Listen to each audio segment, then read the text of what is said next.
Hello. Um,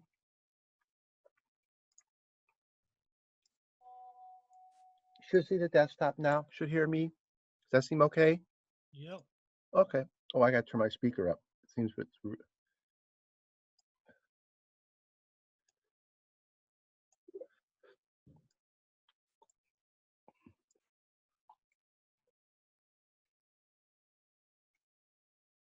okay.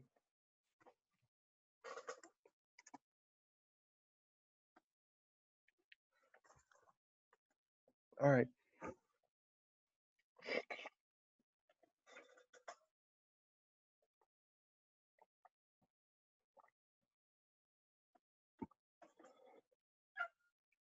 Okay. So you've got one last programming assignment to turn in, and it's based on this render 7. So I wanted to show you some more examples from render 7 because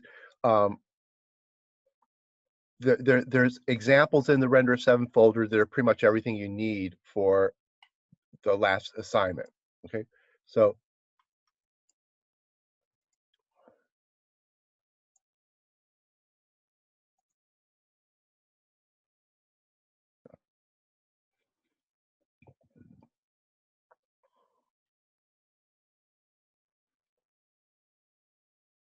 okay.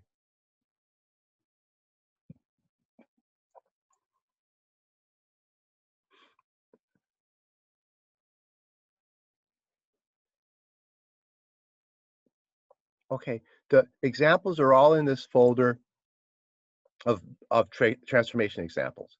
Okay, now I rewrote these examples in the last day or two to try to make it improve the color in them. For so so for example, see now you can tell the corners apart. See that one's rotating around the red corner.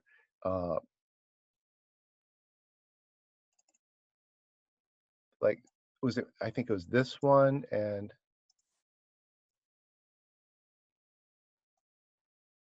Oh, there it is. You can tell these two apart now, number 2 and number 6. See, this is rotating around the red corner. This is rotating around the green corner. So it's not the same thing. Before, when they were all the same color, you couldn't tell those two animations apart. They just look the same. So I tried to make color a little bit better use of color so you can see what's going on here. Now, as I mentioned, the homework assignment, what we should do is build the Java doc.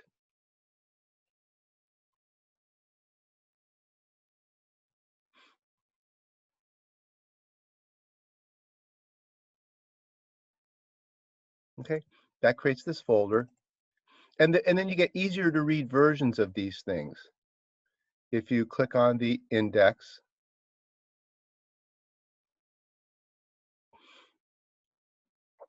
and if you like go up here to all classes, there's or if you go to frames, yeah, that's example 1. There's example 2. There's example 3. So you can step through the examples, and they're a little bit easier to read, and also you can just see the animation right there. Yeah, the animation isn't a separate file; it's embedded in the web page. Okay, so this makes it a little bit easier to analyze to study, is to do it by looking at the Java doc versions, and you can make the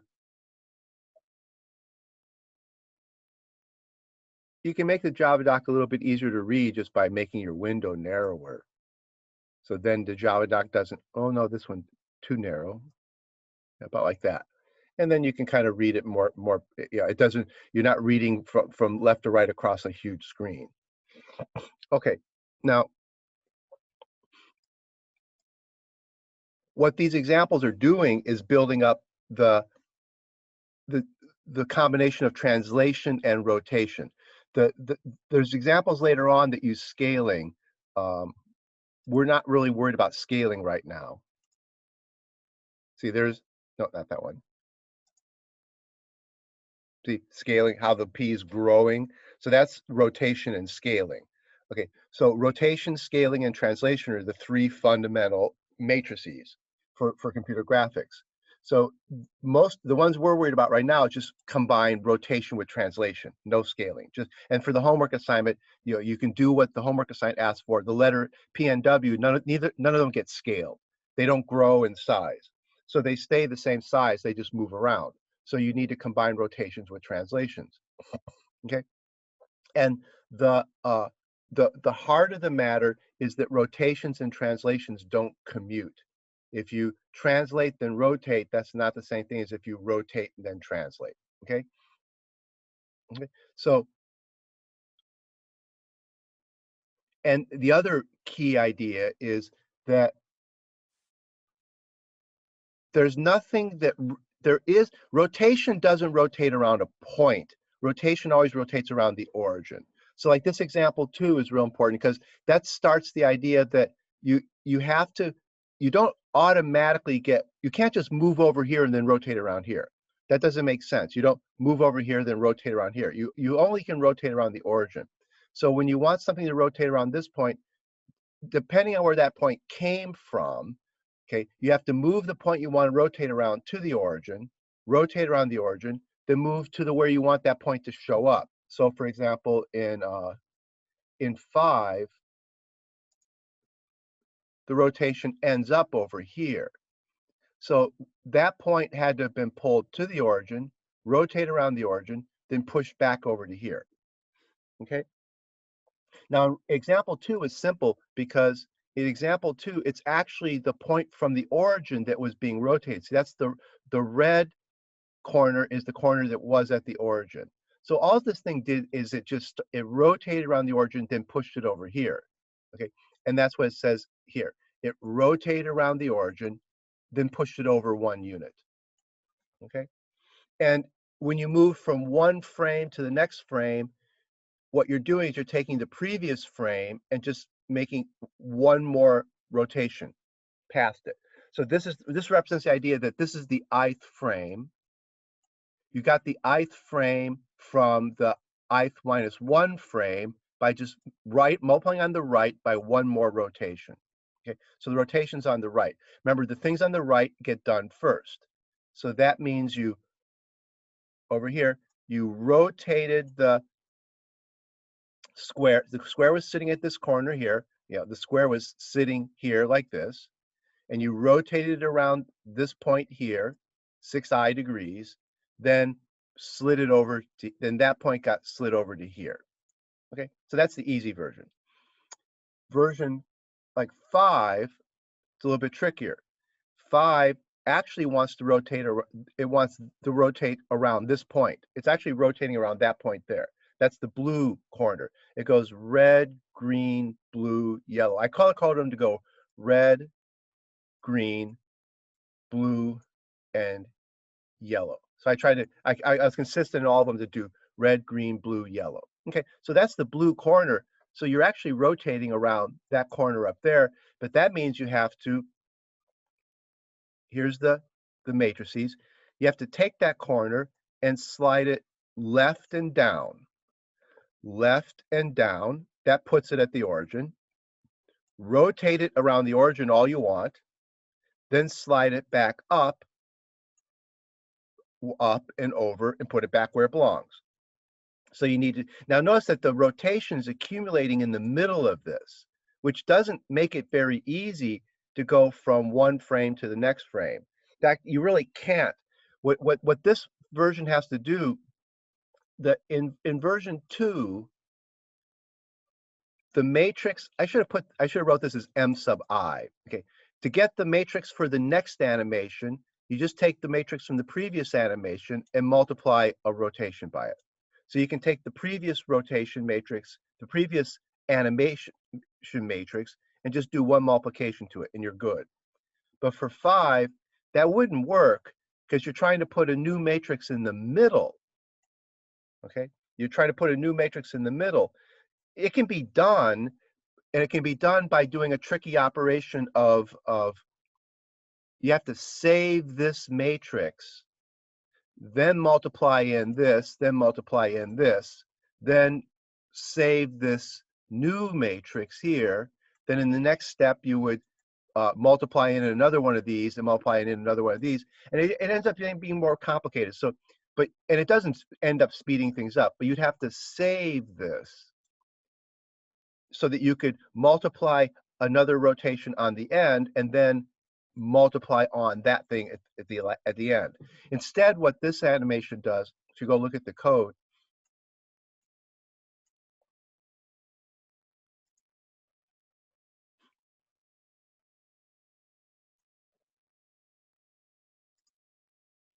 whenever usually when a rotation or when a transformation needs to be accumulated in the middle of a long formula like this, it's better just to build the whole matrix every time you iterate. Every time you go through the for the next frame, you just multiply out this whole thing here. And that's what this one does. So you get down here, you're starting another frame. So you make the model matrix the identity matrix, which wipes out everything that was done before. So you just start with the identity matrix and then multiply in from right to left the translation, the rotation, and the translation. Okay, so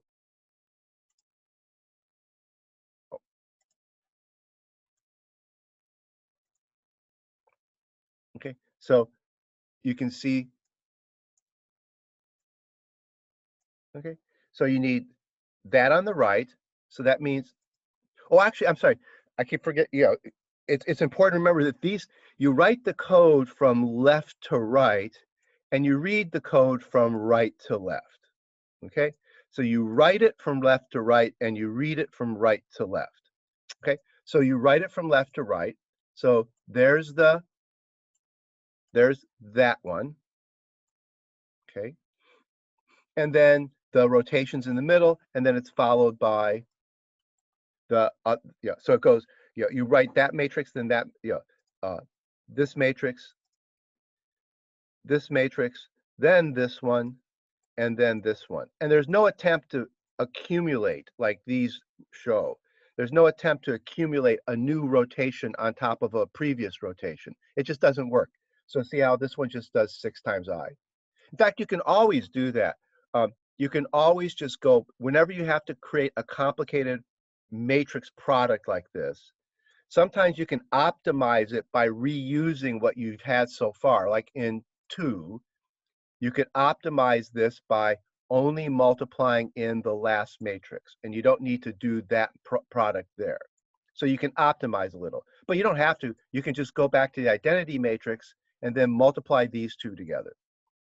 Yeah, where you're computing the new rotation matrix. There's no more work in computing that rotation matrix than there is in computing that rotation matrix. It's just that this is one product against a previous matrix. And actually, you're not really saving much at all because this is still just one product. But first, you have to go back to the identity matrix, and then you do this. It's actually 2 products because there'll be this times the identity matrix on the left. Okay, so it's not much of an optimization, but you can accumulate a rotation on the right. But for 5, doesn't really work. If you try to accumulate the rotation on top of the previous rotation, you have to jump through hoops to get that to happen in the middle of the formula. So it's just easier to just do that.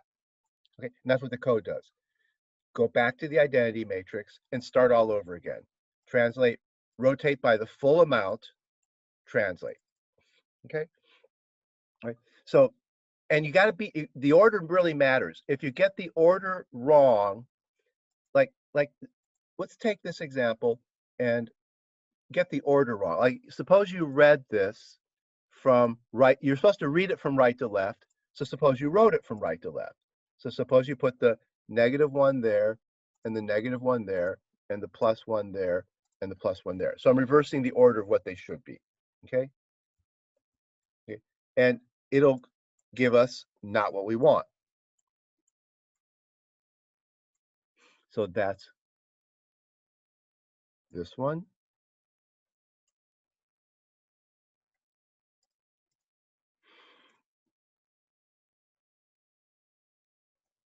Okay. Okay. There's where we start. Okay.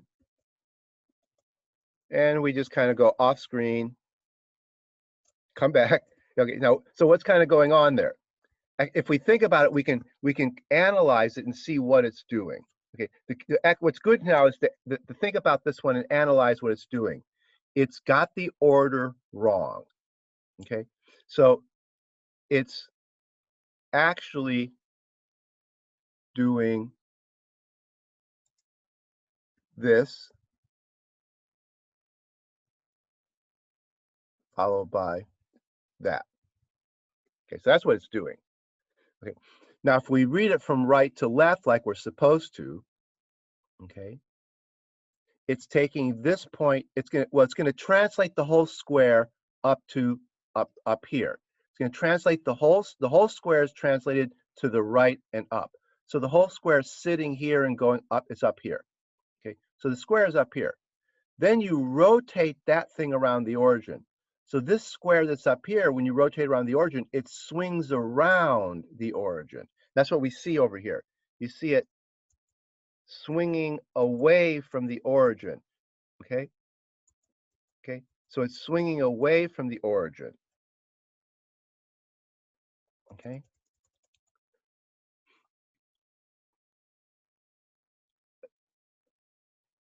Then, I mean, remember what it really does. Now, it pushes it out to here, rotates it, but then it moves it back towards the origin.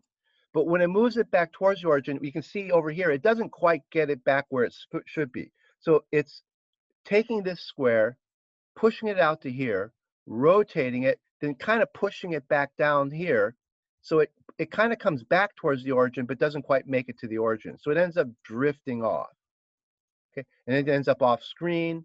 It's actually going around, and towards the end, it ends up kind of coming back in. Okay, so it goes all the way around. Okay, there's it's gone to 360 around, and it's almost back to where it started. They almost do end up canceling each other, but only at the very last one, they would end up back over here. Okay, so order matters. When you're dealing with rotations and translations, it's complicated because it really matters how you do the order. Okay, so the order was supposed to be like that. Okay, so that was the right order. Can I Okay. ask a quick question? Sure. So when that rotates and when the bottom left-hand corner of the square, Mm-hmm. it will be against like -1, 1 in the bottom left-hand corner of the screen, right? So it's just off the screen. Well, wait. Okay, the wrong one, or you talk about the wrong one, right? Yes, the wrong one. Okay, so at what state? Mm-hmm. When it goes completely off the screen, at a certain point, that lower left-hand corner of it will be exactly at the bottom corner of our screen, right? Oh, Like I a don't know if -1, 1. I don't know if it actually hits that corner. I don't know. Okay, that's what I was curious about because of the Eh, -1, 1, -1, -1, right? well, negative one is right there. Oh, Oh, actually, no, negative one is right there. This is half, half, half, half. Go back to the beginning. okay. See, 0, half, 1, 0, half, 1. So this is -2 over here and -2 over down here. Hmm. So it's going pretty far away. See, it's Yeah, getting exactly. more than 2 units away from the origin. Okay. So it's got nothing to do with the -1, 1. The -1, 1 is right there. The -1, 1 is right there. That's -1, 1. Okay, this is -2, 2, and it's managed to get itself way off the screen, Yeah. and then it kind of manages to come back in eventually. There, see, it kind of comes back in there. When you goof up, it's hard to analyze exactly what went wrong. You know that you don't get the animation you want, but it can be tricky first of all, when you goof up, your model can easily go way off screen, and then you don't even see anything.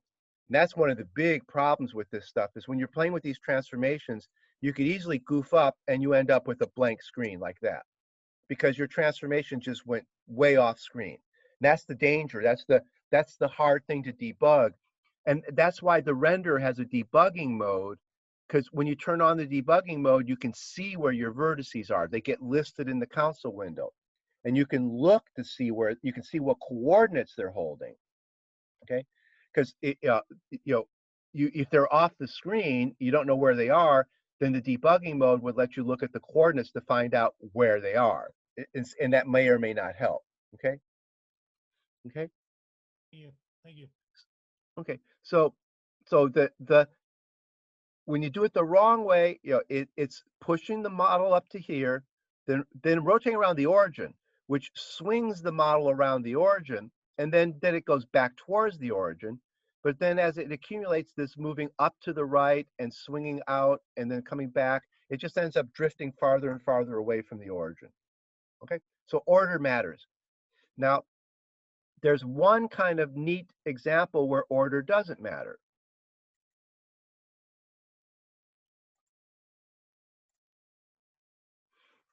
Okay, in the homework assignment, well, let's see. I didn't download the homework assignment. Let me just download it real quick.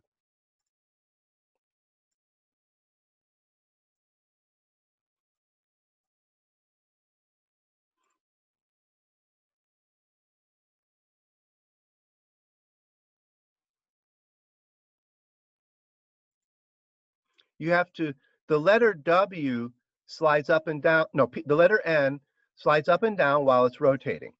And there's an example in this folder that's similar to that. Something moving up, in this case, it just moves up while it's rotating. Yeah, that's similar to what the letter N does. And this one's kind of related. This one travels down that axis while it's rotating that way. And this one, okay. So there's these translation and rotation down an axis. That's the example 21, 22, 23, and 24. Translation and rotation down an axis. Okay, now,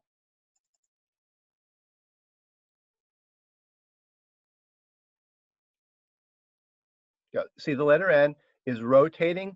Now, it's rotating around the y-axis as it moves up and down the y-axis. Notice the rotation is around the y-axis as it moves up and down the y-axis. So that's most like number 21 here, where this is going up the y-axis while it rotates around the y-axis. And then 22 is actually the same thing. Why is 22 the same thing? Logically, 21 and 22 are the same.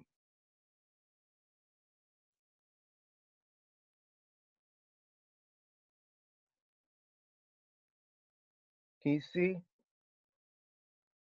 Just one's going around the x-axis. And What makes them logically the same? you're just rotating around a different axis, basically. But that makes them different. Well, what makes them the same?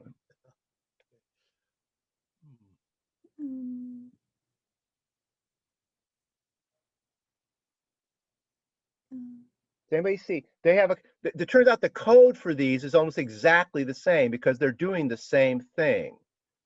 What is it that makes these two logically the same thing?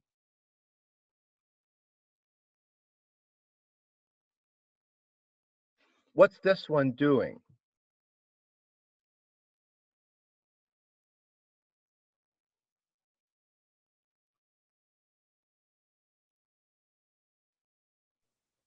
It's only rotating. Pardon me? It's only rotating. No, well, it's doing two things. It's rotating and translating, right? Oh, yeah, that's right. So it's rotating and translating. This guy's translating and rotating. Yes.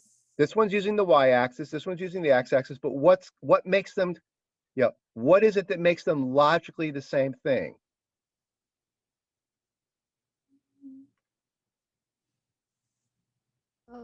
They are rotating and translating around same axis, Professor? Yeah, exactly. They're rotating and translating around the same axis.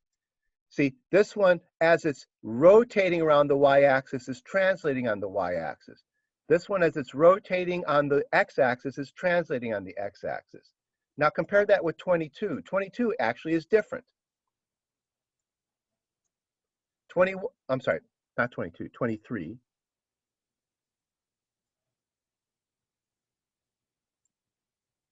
Okay, now this one's different. This one turns out to be harder, and it's logically different. What's different now?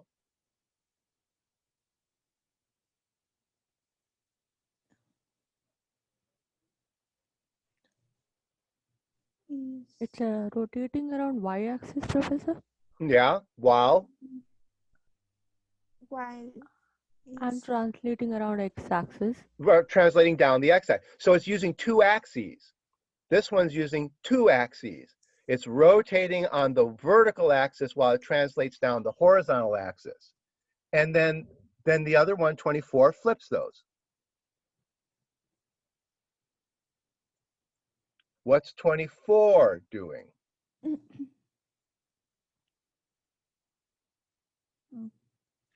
is translating along the y-axis and rotating along the x-axis. Yeah, so now these two are logically equivalent. Mm-hmm. But they just revert, where this one has x, this one has y, where this one has y, this one has x. But they're translating down one axis while rotating around the other axis. Whereas these are translating and rotating on the same axis. This one's using y, this one's using x. Turns out these two are logically the same and they're easier. These two are logically the same and they're harder. Yeah. So there's something harder about these two than these two. Okay. So let's look at the code. Now, your example in the homework is more like these two. It's the easy case, actually. The letter N is rotating and translating down the same axis. So that actually turns out to make it easier. Okay, now,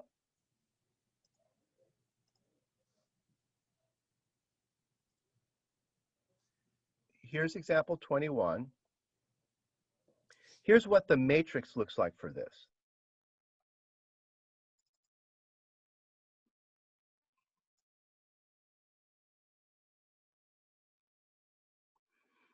You start with the letter P sitting here at the origin, and you rotate it around the y-axis as much as it needs to be, then translate it down the y-axis. Okay, so you think of it as two steps.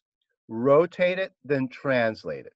Okay, and if you think about it, you could think of there being an extra translation accumulated on the left and an extra rotation accumulated on the right. That's one way to think about it.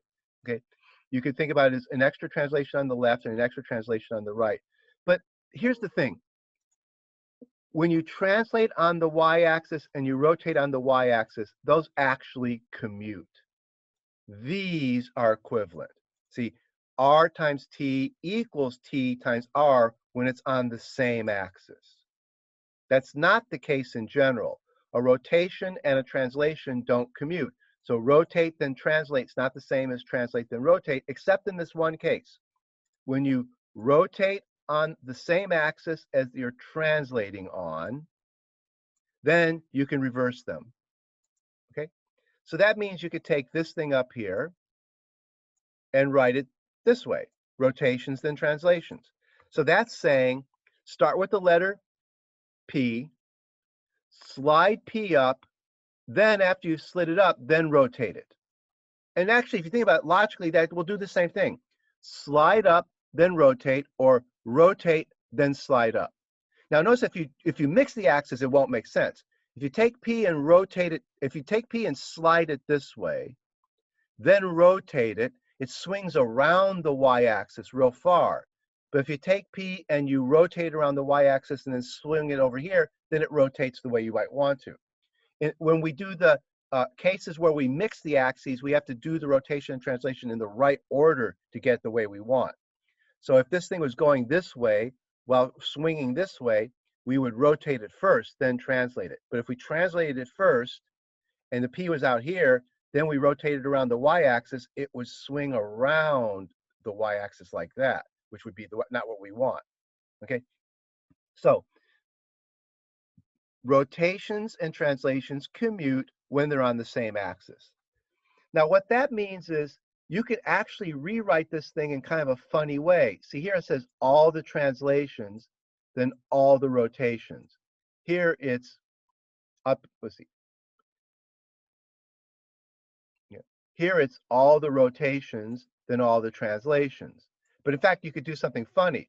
You could do rotate, translate, rotate, translate, rotate, translate, rotate, translate. Okay, so you could interweave them. And what that means is that if this is your transformation so far, you can just get the new transformation by rotating and then translating. Okay, you just take your current transformation, and you don't have to worry about what you just take your current transformation and accumulate this and this on the end. Okay, and in the code, that's real easy to do. So let's see, this is 21.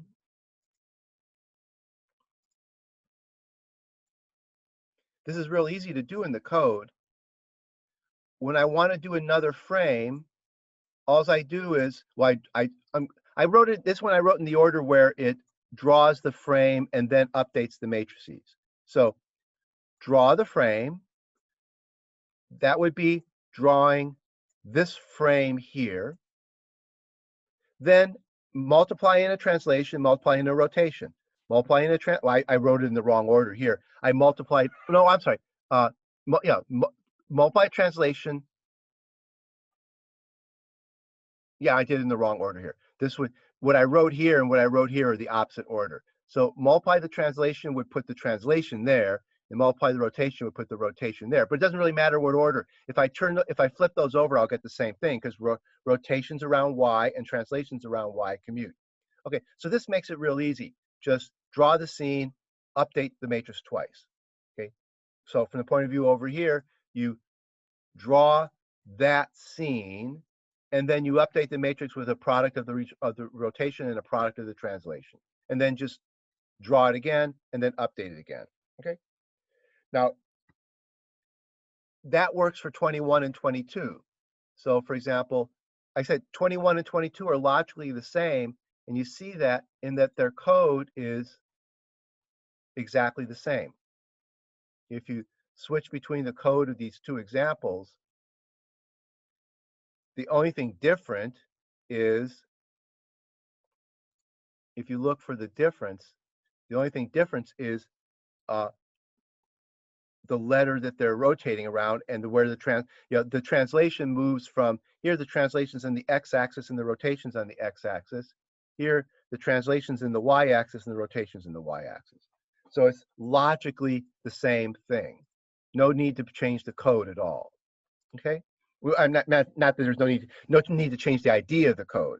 Okay, you just change the axis from y to x. Okay, so that gives you 21 and 22. 23 is the trickier one, because 23 is like 21 and 22 are like the homework assignment. So like the homework assignment is, you can just do it this way. Yeah, you worry about how much you want to translate the letter N, and you worry about how much you want to rotate the letter N, and then you just throw in another rotation and another translation. Okay, makes it a little bit easier. You just throw in another translation and another rotation. Okay, for 23, it's got to be done a little bit more carefully. Oh, that's the wrong. Oh, what this does, this one, I wrote it wrong. Okay, this is the wrong way to do 23. What it did, this one does 23 exactly as if it was 22. So this one kind of naively assumes that I can just keep up that pattern. So like 23A, what it does is it puts the translation in the x direction and puts the rotation in the y direction, but otherwise it does it exactly like 21 and 22. Translate, rotate. Throw in another translation, throw in another rotation. Okay, just throw in a translation, throw in a rotation, do that again. But now the translation's on the x-axis, the rotation's on the y-axis, and this won't work. Okay, and if you go back to if we go and compile it, 23A is wrong.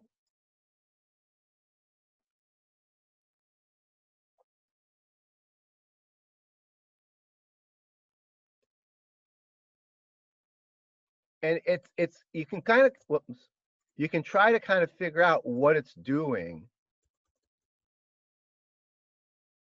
it's usually when you get these wrong, it can be kind of hard to figure out just what they're doing. Notice it didn't fly off the screen, but it kind of just shuffles back and forth.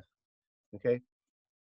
And I don't even know if I can explain quite what it's doing. I'm trying to remember. I don't think it's easy to figure out it. Oh,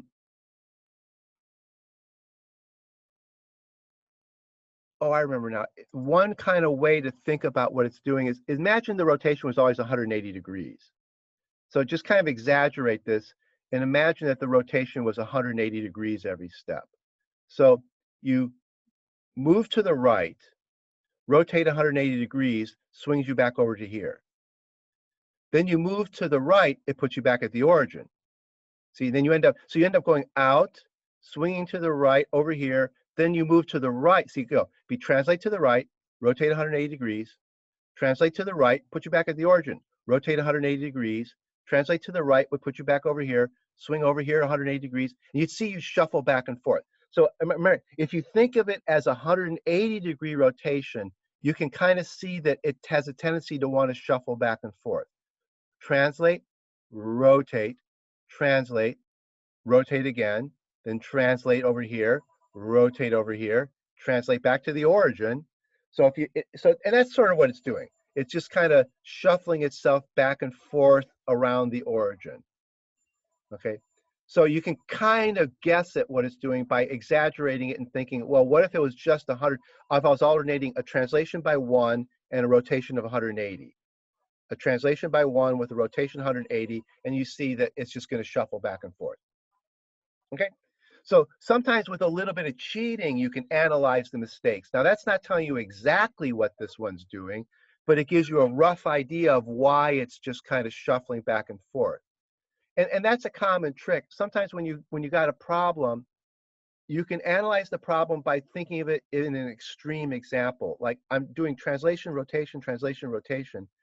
And if I make the translation easy, 1 step to the right, and I make the rotation easy, 180 degrees, then I see, oh yeah, it just goes back and forth, back and forth, back and forth. Okay, so you can't treat 23 like you did 22, okay? Because again, the translation was on the x-axis, the rotation was on the x-axis. That works. Or 21, the translation's on the y-axis and the rotation's on the y-axis. Now 23,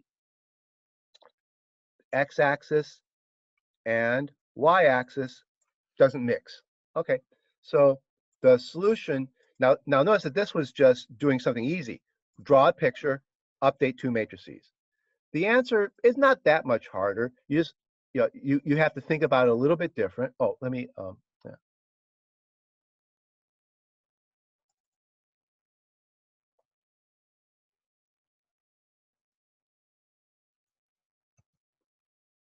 Clean up the bad example. Okay, get rid of the bad one. Okay, now here's what we're doing. We need all the translations on the left and all the rotations on the right. It has to be this way. So that means you rotate the letter P, and after you've done the full amount of rotation, then you can, around the y-axis, so you do the full rotation around the y-axis, and then you translate the full amount down the x-axis. So do all the rotation around the y-axis, then do all the translation down the x-axis. If you really wanted to do this, like kind of like the earlier one, you can save that product in a matrix, and you can save that product in a matrix. Then you can accumulate a new translation on this product and a new rotation on this product, but then you still have to put them back together again. So you can do this a different way. You can do this a kind of a funny way where you save this, then after you've drawn the picture, you throw in another translation on this one, another rotation on this one, but then you have to put them together to do the picture. Instead, what the code's going to do, the code's going to do just this, but it's going to start back at the identity matrix, do the whole rotation, then the whole translation. So oh no, I'm sorry, this is the one that does the saving. Oh, I forgot. This is the one that does do the saving. So the code ends up being kind of tricky. this one does the tricky saving. So let's jump to 23C. I probably should do them in the other order, because the saving one is not the good solution. Well, it goes from bad solution, it goes from wrong to bad to good. Okay, 23A is just wrong. 23B is kind of a complicated overkill solution, and 23C is another. We'll look at it. Another slightly overkill solution, and then 23D is really the right way to do it. Okay, so the real right way to do it is go back to the identity matrix. Yeah, start off by just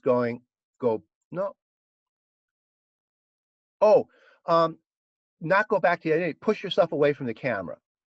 Okay, push yourself away from the. This is since we're rotating in 3D. I switched most of these examples to be 2D. They're using orthographic projections. Most of these now are actually using an orthographic projection because they really are 2D examples. There's no use of the third dimension.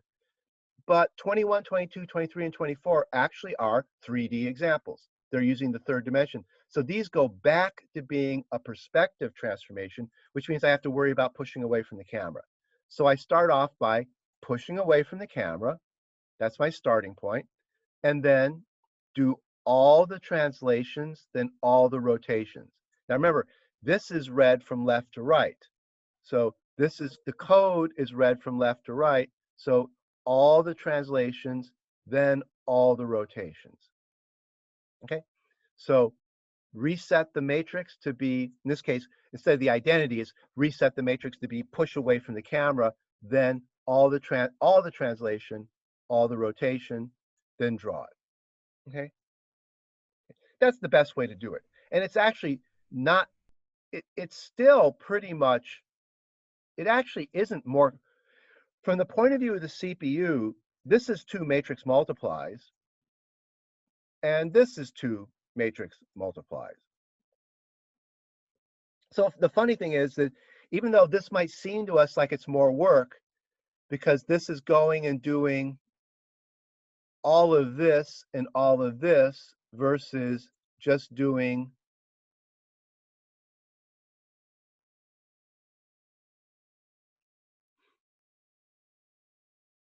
I didn't have the code up here. It's doing, instead of doing one new translation and one new rotation, it would feel like that's an easier thing to do, one new translation and one new rotation. Turns out, from the point of view of the code, this is just one matrix, even though it's just got the accumulation is just in that parameter, and this is all one matrix. The accumulation is just in that parameter. 18 times I is no more work than 18. So 18 times I is no more work than 18. And that's one thing that fools people with this, is they think that that this is more work somehow because there's so many rotations accumulated in there. But when you get down here, you see that it's just one rotation. Okay, rotate by 18 times I. So it's still just one matrix multiplication and one matrix multiplication. Logically, it's different. Okay, but from the point of view of optimizing your code, this works perfectly fine. It's just as fast as the other ones were. It's just as fast as these over here that just did one multiplication and one multiplication that updated the model matrix. See? So notice that I didn't have to go back. I didn't go back to what I was. So I just keep updating this matrix, just keep updating this matrix. Over here, I'm going back to a starting point. In this case, it's push away from the camera. Then I update the matrices. So there's one little extra step here. There's this one little extra step, which is not that's something that happens in just a split moment. But so there's one extra step here that wouldn't be in here. So that makes this a tiny optimization over doing it. You can do this one the other way too. You can do this one by just you could do it the same way. You could do all these translations and all these rotations. You could just do it exactly like this. All the translations and all the rotations. So you could do 21 exactly like 23, but you can also do 21 in a slightly, what maybe logically feels like a simpler way. Okay, 21 doesn't need to go back to a starting point, but you could do it by going back to a starting point, going back to the identity matrix here, and then, or going back to the push away from the camera matrix here, then translate, then rotate. This one has to do it that way. You know, it really needs to start with the push away from the camera, then, so there really is in this one a push away from the camera, and I'm doing 5 steps away from the camera in this example. So push away from the camera, then do the translations and the rotations. Okay, all right. So now, one thing about this one, let's see. Professor, Uh-huh. how do we figure out by what factor we need to rotate, Professor, whether it is 18i or 6i? Pardon me? How do we identify by what factor we need to rotate, Professor? Oh, you count frames. Okay, see, I wanted this to be one 360-degree rotation. So my loop is one 360-degree rotation, but I'm going to make it 100 frames. Okay? Okay. So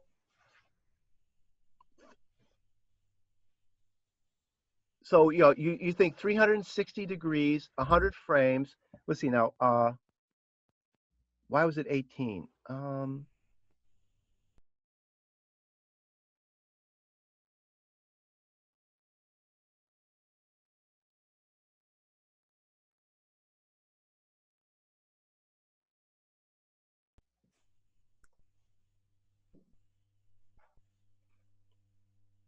No, let's see. If it's 100, let's see. Is it doing 108, 300? Is it doing 360? Did I actually? Like, the answer to your question is you decide. You make a couple decisions. How much rotation do you want altogether? How many frames do you want? Okay. So and then usually it's divide the total rotation by the number of frames, and that tells you how much to rotate by each time. Now, where did I get 18 from? Because if there's 100 frames and each one does 18 degrees. Okay, Professor.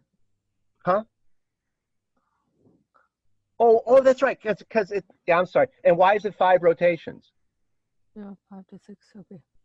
You know, why did I want 5? Yeah, I forgot. Yeah, I wanted 5 rotations. Why do I want 5 rotations? We have to check with the frames to get to know this, Professor. Pardon me? We need to check with the individual frames that you have watched. Well, or just, you know, here, like, notice why was it that I wanted 5 total rotations? Because I'm traveling 5 units up the axis, and each unit. Yeah, okay. So I wanted one 360-degree rotation for each unit, not for the I made a mistake earlier. I said that I wanted the animation to be one 360-degree rotation. What I want is that it would do one rotation for every unit it moves. So when it moves from there to there, it does 360 degrees. From there to there is 360 degrees. From there to there is 360 degrees. Okay. So every time it moves, so that would be, you have to decide, like, yeah, how many rotations you want for the whole animation. In my case, I wanted 5 rotations for the whole animation, and but the whole animation is 5 units down the axis, and each unit should be 360 degrees. Okay. Now in the homework,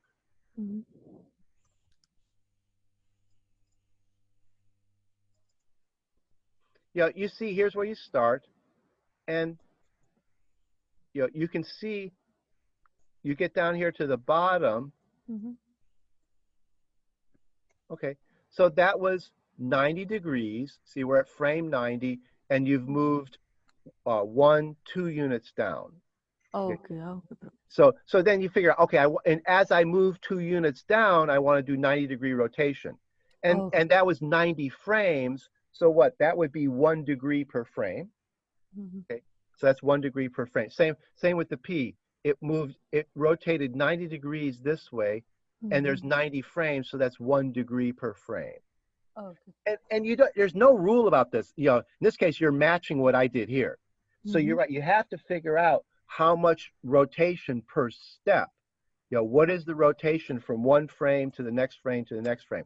This one made it easy. All of them rotate 1 degree. Every one of them rotates 1 degree per frame. Okay, Professor. Thank you. Yeah. So this one, that's not the case in this one we're doing over here. Okay. Over here, we're not rotating 1 degree per frame. We're rotating 18 degrees. See, we're rotating 18 degrees per frame here. We're rotating 18 degrees per frame, so that and I'm moving that much down the y-axis. See, that's how much I move down the y-axis per step, per frame. And that's so that in 100 steps, I can move 5 units. In this example, I wanted to move 5 units down the y-axis in 100 frames. Now, if I want, you know, let's see, can play around with that. Okay, let's see, which one is this? This is 23D. Okay, let me give this, what if I make this 200 frames, twice as many frames? Okay, if I make it twice as many frames and I want to do the same thing, I should do half the rotation and half the translation.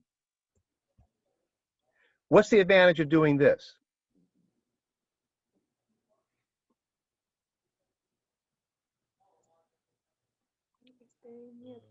Greater resolution. Well, great. You'll get a more fluid animation because you got finer resolution. Let's go ahead and try it, see what it looks like. So that's what's it want to do, 23D.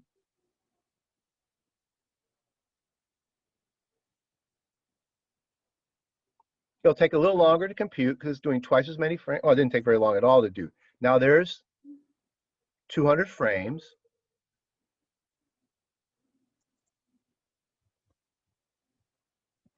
Now, oh, actually, let me create it. Let's see. Do I have the? Yeah, let me create an animation of it so we can compare animations. So let image magic do its magic.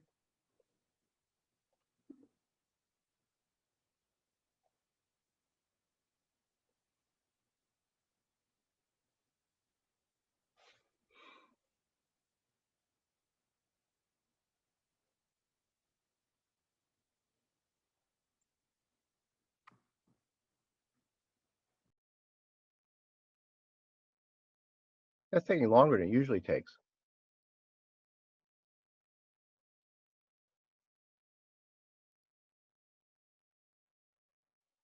There, okay.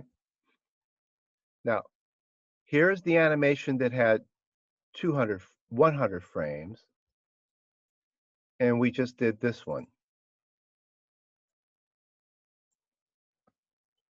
Now this one's slower, and I could fix that by using image magic. Like now this one's actually moving slower. It's got a more graceful rotation because it's rotating by fewer degrees. But I could actually, if I played around with the image magic command, I could make this animation a little bit faster, so it took the same amount of time as this one, but it would be a little bit finer resolution. I think I don't even remember which option that is in the image magic command. I don't know if that's that might be this delay. It's been a while since I read the online document. If I read, it might be the delay. I think is the delay between the frames. How much should the animation pause between showing a frame? Okay, I think that's what that is. And if I've got more frames, but I want it to take the same amount of time, it should pause less. Right now, this has got twice as many frames. So this animation is twice as long as this one is because it's got twice as many frames, but it's going to take twice as long. But I would like it to be twice as fast. I would like this one to be twice as fast, so it would take the same amount of time as this one. Then this would be really better looking than this one here. Okay, so you can play around with this stuff. This is part of the of creating animations. You have to think of your frame rate. You have to. There's so much intertwining between frame rates and like how much do you want to step between one frame and another. It's not an easy thing to decide. You have to decide ahead of time. how many frames you're going to generate, what your frame rate's going to be, so how long the movie is, and how much you want to increment from one frame to the other. And those can be tricky things to decide. Those are good questions. Yeah, yeah. In the homework, you're just mimicking what I did. I made a choice in the homework, and you're just mimicking it. But when you design your own animation, those are all the things you have to think hard about. How many frames? What's the frame rate? Once you've chosen how many frames and what the frame rate is, then that tells you how much to change for each frame. So you start off with deciding what your frame rate is and how many frames you want. Here I want 200 frames, and then you say, okay, that means I need to change this much in the translation and this much in the rotation. Okay. All right. Okay. Now, so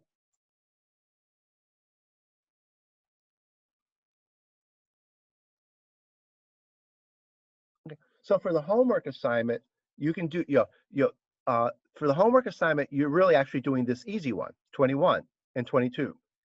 It looks like 21 because you're using the n. The n is going up and down the y-axis. So but so you're in the easier case, but you can also go here. If you wanted to change anything in the animation, that's what that would be the slightly harder case. And the key here is that this shows you that rotations and translations really don't commute. When you're combining rotations and translations, you have to almost always worry about them commuting. It's only in this one special case when the translation and the rotation are in the exact same direction, then they commute. And that's not very often. It's not very often that you have a rotation and a translation in the same direction. Okay. And even then, the fact they commute may not be worth thinking about. As I said here, you can always do this example just by going back to the beginning and doing all the translations and all the rotations, just like that formula says. The real important thing is, this is the formula for what we want to do. We want to rotate around the y-axis, then translate down the y-axis. So you can always do it that way. You can always implement it that way. You don't have to implement it in this weird, actually this is kind of a weird way to implement. Turns out that it ends up being easy to do, but it mathematically is kind of a weird way. It's alternating rotation, translation, rotation, translation, rotation, translation. So and usually you can't even begin to do that. Okay. So you don't even have to think about this. You can just always do everything the more or less straightforward way of, whenever you have to implement a formula like that, you just go back to the identity and start over from the beginning. Yeah. So, or if it's a perspective transformation, this might be what pushes you away from the camera. Okay? But you can always start with the identity and then build the matrix, instead of trying to tack on something at the end of the matrix. You don't have to, sometimes that works and sometimes that gives you a tiny optimization, but you don't ever have to do it that way. You can always just do it the straightforward way that always works. Build the whole for each frame, build the whole transformation for that frame. The key thing here is then you need to know the formula for your frame. It helps to be able to sit down and say, here's what the formula is for each frame. That's a real crucial thing to be able to do, to know ahead of time how the translations and rotations are organized. In this case, it's do all the rotation around the y-axis, followed by all the translation down the y-axis. That information is enough to write the code. Then you can play around with trying to optimize it, but that lets you write the code. And that's true in all of these. Okay. Once you know the formula, you can write the code by going back to something. Just literally writing out that formula each time. In our case, writing out that formula is starting with this, then multiplying the translations, then multiplying the rotations. And that's what we had here. Start with the push away from the camera, multiply the translation, multiply the rotations. So that's pretty straightforward. So if you know your formula, it's pretty straightforward to write the code. And here, the loop, then the pattern for the loop is, for each frame, start off at start on the left side of the formula, work your way to the right end of the formula. Wherever the formula is for a frame, start on the left, work your way to the right. If you know the formula for every frame, then it's the code is real straightforward, from left to right. Okay. Now, anybody got a question about the homework? Anybody got a question about what you need? Yeah. About these examples, or about the homework, or about the everything you need for the homework is in those examples somewhere. I have a question about the rotate function in the matrix class of the scene in renderer 7. Yeah. The actual rotate method, or rotate around an axis? The rotate method, the normalizing and everything. Okay. Here's the matrix class. The rotate method is this thing called Rodriguez's formula. It's this real complicated. 216 is where it starts. Yeah. So under return build, that's the Rodriguez. Yeah, pretty much. Okay, I can figure it out from that then. Here. I was looking at all the UX times UX, and I was getting confused. It's okay. Here. Oh, this is a messed up this is the OpenGL documentation, and they some point a few years ago, somebody messed up their documentation online. See, that's that Rodriguez's formula, but they've got it formatted all wrong. Okay, now I thought I thought I had a link to the Wikipedia page too. Yeah. Oh, that's just the OpenGL page. Darn it. You had a good link somewhere. I looked at it and printed it out, so I can refer back. Yeah, it's the Wikipedia. Yeah. The OpenGL people used to have a good page. Yeah, and I should probably change this link, because the OpenGL, see, that's the OpenGL people, but they're not maintaining their website very well, it seems, unless I'm linking to a stale page that isn't supposed to be used. And notice how old this is. How many of you ever heard of XHTML? There was a time when we wrote XHTML. I heard about that. Yeah, that shows you how old these pages are. They're written in XHTML, which is a blend of XML and HTML, and it was in use for a little while. Okay, so that page is, I don't know if there's a more recent version of that page, but the Wikipedia page for this, let's see.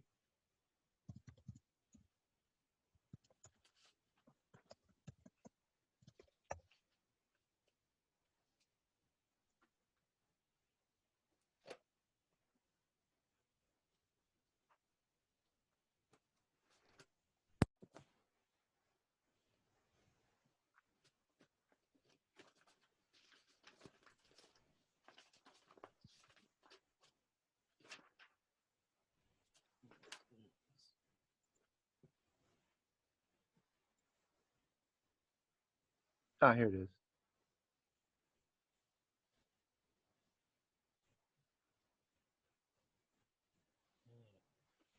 Oh, they used to have a better page than that. You definitely put a link in somewhere, because I remember where it is. Yeah, this stuff is all over the internet. It was in the rotations. There's like a link for the 2D and the affine transformation, and so that was in the rendering.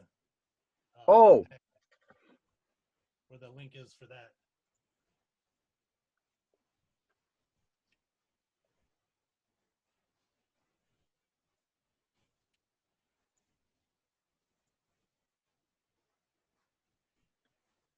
the formula is just a mess.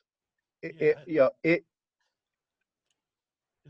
not an easy formula to figure out.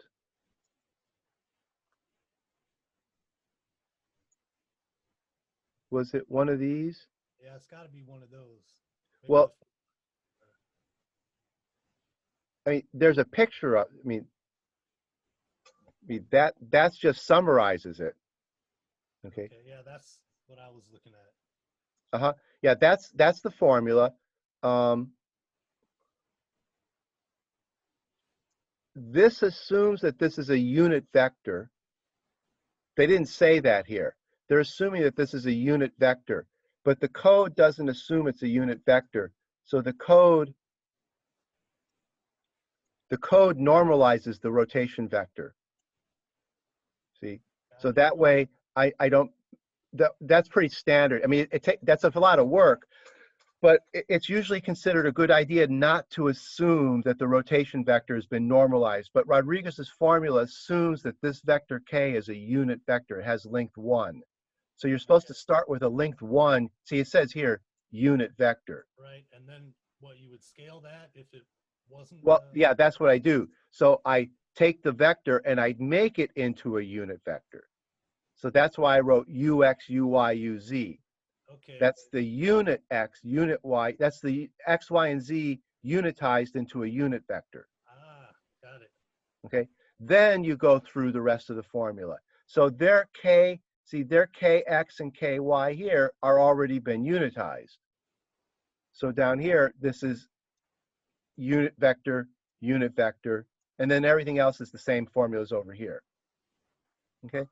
So that's a standard thing, is to not like OpenGL.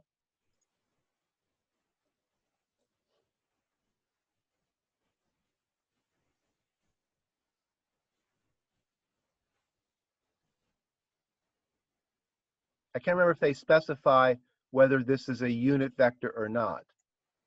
Do they? See, it just says of a vector. See, so they just say the coordinates of a vector, which means that they have to unitize it before that they can use it. So they don't specify that it's a unit vector. So they're going to have to do the same thing. They're going to have to take that vector and see, that's why they got x sub 2 here, not x. See, their x sub 2 would be that x unitized. Okay. So I think that's what they're doing there. Well, but they don't, you know, it's hard to tell because it got formatted so poorly. Okay. Rodriguez's formula, it takes some real math to figure out how he got that formula. So I don't want to, yeah, it takes some, yeah, there's plenty of explanations of it on the internet, but there's some real thinking going on in deriving that formula. Right. Okay. Okay. Thanks. Oh, let me show you, let's see. Let me show you one last thing. I put up the next render on the website. Just show you.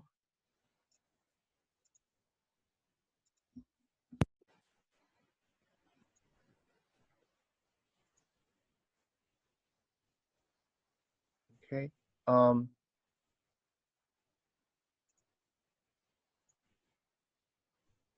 Here, why don't you show you real quick what this render does? Oh, I've already downloaded it. It's the next step of what we're doing. And if you're interested in this, it's kind of neat to see what the next step is.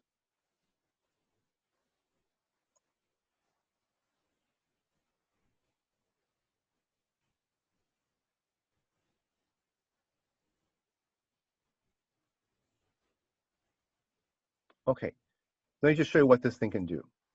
Okay.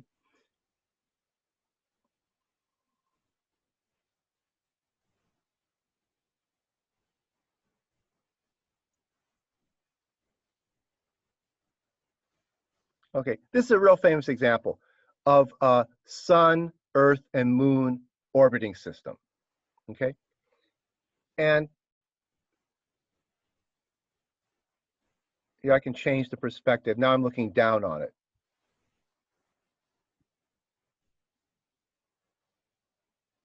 Okay, so now I'm looking down on this. Yeah, notice how the moon, the Earth rotates around the sun, and the moon rotates around the Earth. And notice that the way this thing is working right now, the Earth is moving in a counterclockwise direction, while let's see, the sun is this one's counterclockwise, this one's rotating around counterclockwise, this one's going clockwise. So yeah, I think in another example, I got this one going around the other way. Okay, if you think about this, think about the moon. Look at the complicated path that it takes. how would I write code to try to compute that complicated path that this guy's taking? The answer is I wouldn't even try to. There's a trick to 3D graphics that makes systems like this one work real well. And what you don't want to do is actually have to somehow compute what the path of the moon is. The sun is just sitting here. The Earth is going around like this. So the Earth is traveling on a circle. But the moon is actually traveling on a path it's called an epicycle. The path that the moon is traveling has a name. It's called an epicycle. And it's kind of hard to compute. Okay? And notice that I'm actually able to I'm actually able to do things like change my point of view of it. So now if you notice that if you think about it, the little green guy is going back and forth in kind of a complicated way. So like now he's moving right, now he's moving left, now he's moving right, then he goes back moving left, now he's moving right. It's actually fairly complicated. So Retrograde motion? Pardon me? Retrograde motion? Well, you're kind of seeing that. That's what you're seeing is retrograde motion. Okay, now how do you do something like that? The answer is with a tree data structure.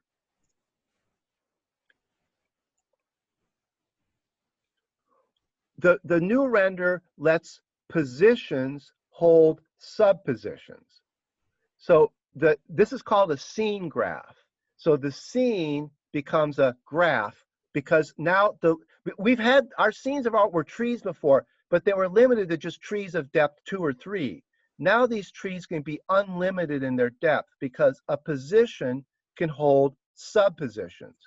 So the sun will hold the moon and the planets as a subposition. So here's the sun, and it holds as a subposition something that holds the moon and the planets. This structure, these what's called hierarchical scenes or hierarchical scene graphs, let you do real animations. All real animation systems, all game engines, all real graphic systems have to provide this scene graph structure. Let me show you one more example of that. It's kind of interesting. Have you thought of trying to add perigee and apogee to the moon? No, because that's not what I'm really just trying to show scene graphs. So I'm not trying to show astronomy. Okay. Yeah. So, like here's a good example. Something called robot arms.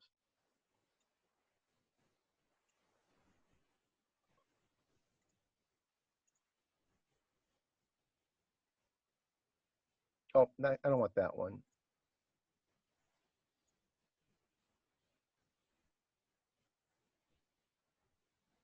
Here's a robot arm. Okay, it's got a shoulder and it's got 2 elbows. Like there's an arm at that elbow and there's an arm at that elbow. And then there's a finger joint and another finger joint. Let me see, where's the other finger joint?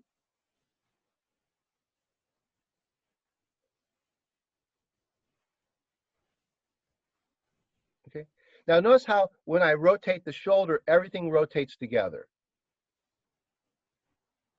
And here's here's a wrist joint.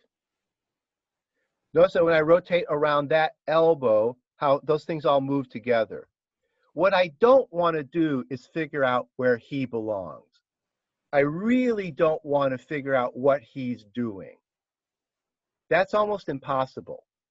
Okay, I can even extend these things. I can extend the robot arm and shrink it, and extend the elbow joint and shrink it. Okay, this is done with a scene graph. And by doing it with a scene graph, what looks like to be tremendously complicated stuff ends up being, now you end up with a kind of a complicated scene graph, okay? But now you have, the scene graph gives you an organized way to make complicated things like this work, okay? So that when you, this node, this thing here is this root of the scene graph. When you do that matrix, it multiplies on everything below it in the scene graph. That's the trick idea. There's a matrix right there that's really sitting right there, so that when I tell it to rotate, everything rotates, because everything is below that in the scene graph. On the other hand, if you look carefully, like this is below this. So this is one shoulder, and then below that shoulder is an elbow and a wrist. So when you move that shoulder, it makes things below it in the scene graph move. This is the other shoulder. If you move that shoulder, it makes its wrist and elbow move.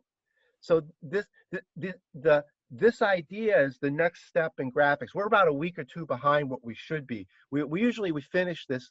It takes about 2 weeks to do this, and we ended up being about a week or two behind this semester. But this is the next step, is to do these hierarchical scene graphs that let you do these kind of complicated things like this. Okay, so I can rotate there, and I actually get all the motion of that guy for free. All I'm doing is I'm updating this one rotation matrix here, and everything moves for free. I do not figure out where that finger is going or where that finger is going. Okay, I just, if I want to rotate at the shoulder, I rotate that one matrix, and everything goes like this. And similarly, if I want to rotate at one of the elbows, all I really do is I change that one elbow rotation. I change that one elbow, I change that one matrix there, and that makes this stuff below him rotate together. Okay, because that rotation matrix rotates this thing, from this subtree here. This subtree here rotates with that thing there. Okay, same with the translation and the scaling. Like that's how I grow the arm, by changing that scaling matrix there. Changing that scaling matrix there pushes things out. Okay, so that's the next step. That's the last thing. I just show you real quick. That's what would be next, is that you can do very interesting stuff with, and this is how real animation happens.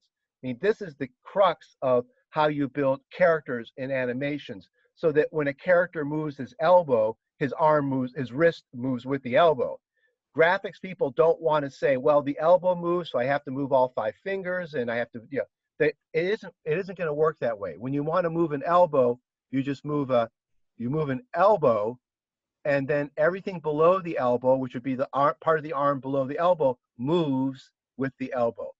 So it uses real data structures here. This is now a real tree data. Actually, it's a graph data structure. It's actually a directed acyclic graph. This thing is something called a directed acyclic graph. So it's a real data structure, and then you have to do a depth first traverse. The actual matrices are the products of these matrices as you travel down this graph. So you take that matrix times that matrix times that matrix times that matrix to get to the model. Then on your hand, there's another path through the graph that goes that matrix times that matrix times that matrix times that matrix to give you. So then that arm segment appears in the picture 1, 2, 3, 4, 5, 6 times because of all the different paths through the tree. But each path through the tree gives me a different transformation of that arm segment. So that arm segment appears all over the place. So that's the next step. So we're out of time. That's not what but I just want to show you that that's what the next step is to take these transformations and put them in a graph, travel down the paths of the graph, accumulating matrices until you get to the bottom of the graph. Then that's what you do to the model. Okay. All right. So what? So that's pretty awesome. Yeah, it's well documented. There's lots of explanations of this on the internet. If you're curious, in the rendering folder, not the renderer folder, but in the rendering folder, I put a subfolder on these hierarchical scenes, so you can read a little bit about them. So there's some explanations about them in here. And everybody's got the examples you'll see over and over again are planets around moons, robot arms, and usually some kind of a walking stick figure. You'll see a lot of walking stick figures in these examples. Here's robot arm. See, there's a fancy robot arm.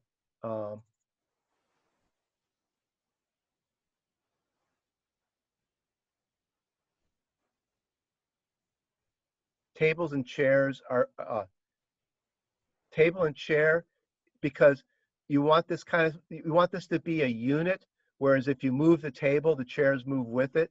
Usually that's the way you want tables and chairs. Or when you move this table, see the thing on the table should move with it. So this is a hierarchical model so that you can just move one thing and all this unit moves together, okay? So you use these tree nodes to do that. So table and chairs is a real common metaphor. Let me see, there's the stick figure example.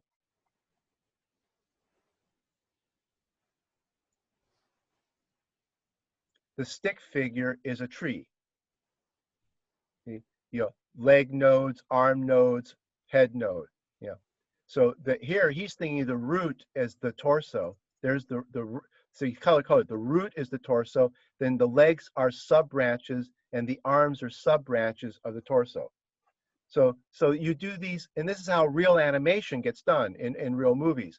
You have these elaborate trees that represent the structure of a character. Okay. So that's the next step. We just didn't get time to do. You know, that's the next step.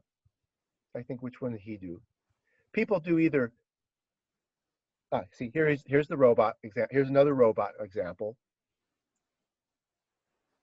See, there's the robot. There's the tree that describes that robot.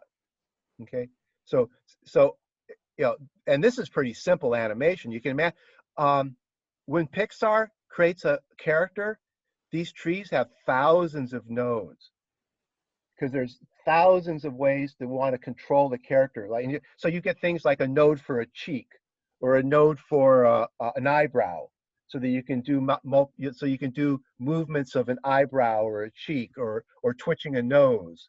But so a character in a Pixar movie ends up being a massive tree, huge tree like this, of a hierarchical tree where the eyebrow is attached to the face, and the face is attached to the head, and the head is attached to the neck, and the neck is attached to the shoulders. Yeah, and so you get a tree with thousands of nodes. Okay, so this is the beginning of doing that kind of stuff. Once you can do it with 5 or 6 nodes, it's just the same theory. You know, it doesn't matter if this tree's 10,000 nodes or 10 nodes. It just does. It works the same way. Okay. All right. So I'll go ahead and quit here. If you have questions about the homework assignment, you know, it's due. I forget, when is it due? Professor. Yeah.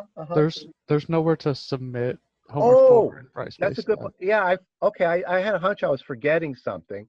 So if it doesn't show up there this evening, send me an email to remind me, because I might forget again. So it's due the 17th. So that's a week from today. Okay. So if you have questions about it, send me emails and ask questions, and I'll try to put one up today. I'll try to remember after class. I've got a meeting. I can't do it now because I got a meeting to go to, but I'll try to remember. Send me an email, remind me, that because I may forget during the meeting. Okay, I'll email you right now. And Professor, then I have a quick question. Okay. So for the homework, is ours supposed to look? Oh, you cut out. You hear me? No, you cut out. Hello? Hello. You're cutting out. I'll just email you then. Yeah. I got to go to a meeting anyway right now. I have a 2 o'clock meeting to go to. Okay, so please send me questions if you have them, and I'll go ahead and let's see. I'll stop here now. And okay, good luck. Have a nice Christmas. Have a nice semester break. And probably see some of you next semester in another class. But you know, good luck with the rest of your semester. Bye bye. Thank you, Professor. Thank you. Goodbye. Thank you.